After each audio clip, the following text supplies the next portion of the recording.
अनुभव क्लासेस में स्वागत है। फिर से अब हम पढ़ेंगे बाकी के विभाज्यता के नियम। समझाने को तो सभी नियम समझाए जा चुके हैं, लेकिन लिख करके आप इनसे अपनी कॉपी पे नोट्स तैयार कर सकते हैं। आपको हमने बता दिया है 5 तक की विभाज्य संख्याओं के नियम।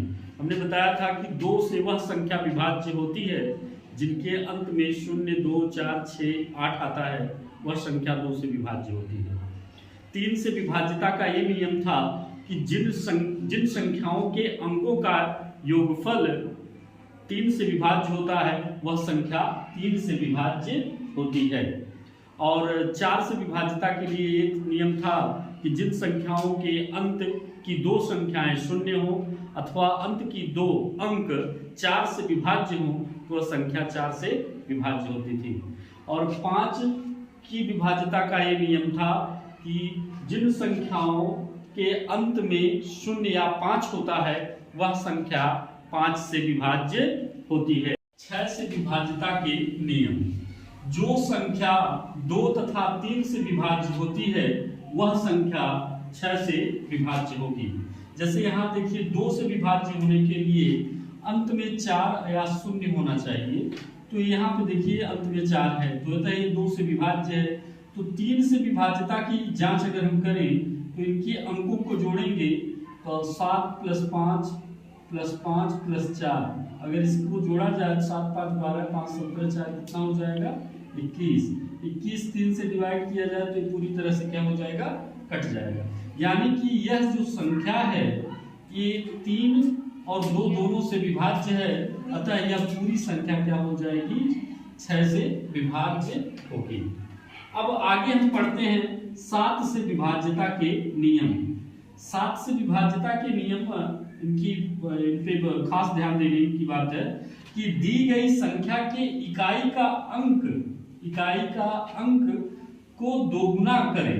इकाई के अंक को क्या करें, दोगुना करें और शेष बची संख्या से घटा दें। और यदि परिणाम 0 या 7 आता है तो वह 7 का क्या होगा, गुणज होगा, यानी कि 7 से विभाज्य होगी। तो देखिए इसके अंत में कौन सी संख्या है, 2 है। इसका दोगुना किया जाए तो 2 दूना कितना आएगा 4। शेष कौन सी संख्या बच रही है 634। 634 में से यदि हम 4 को घटाते हैं तो आता है 630, मतलब 630 आता है।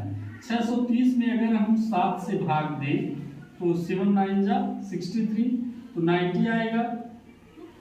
तो इससे यह स्पष्ट हो जाता है कि यह संख्या किससे डिवाइड है, 7 से डिवाइड है।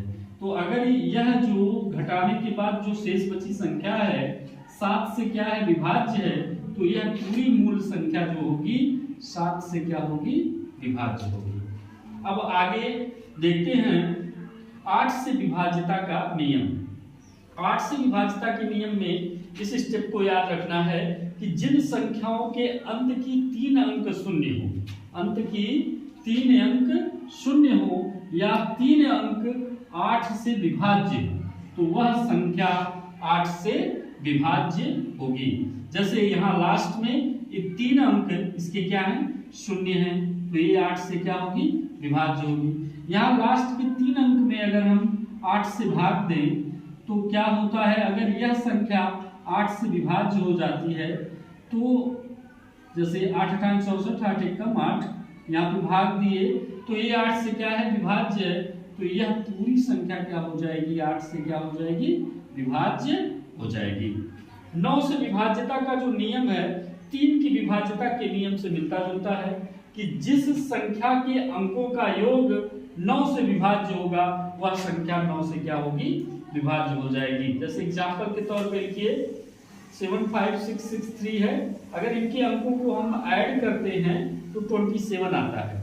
27 जो है 9 से क्या है, डिविजिबल है, 9 से विभाज्य है, तो अतः यह पूरी संख्या, यह पूरी मूल संख्या जो होगी 9 से क्या होगी, विभाज्य हो जाएगी। इसी क्रम में देखिएगा 10 से विभाज्यता का नियम।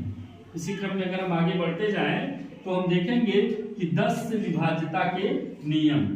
जिस संख्या के अंत में शून्य होता है वह संख्या 10 से क्या होती है, विभाज्य होती है। तो यहाँ देखिए लास्ट में क्या है, 0 है, तो ये संख्या किससे विभाज्य होगी, 10 से क्या हो जाएगी, विभाज्य हो जाएगी। तो ये सब आपके नियम हैं विभाज्यता के, और अगर हम इनको एक नोट बना लें तो इनसे स्पष्ट हो जाएगा कि कौन सी संख्या किस संख्या से विभाज्य होगी, ये हम आसानी से जान जाएंगे। तो ये आप सबके लिए बहुत उपयोगी है। और अब इसी क्रम में किसी अन्य टॉपिक पे अगला पार्ट लेके आएंगे। आप हमारे चैनल को सब्सक्राइब कीजिए, देखिए और मुझे सपोर्ट करिए, ज़्यादा से ज़्यादा आगे बढ़ाने के लिए। धन्यवाद।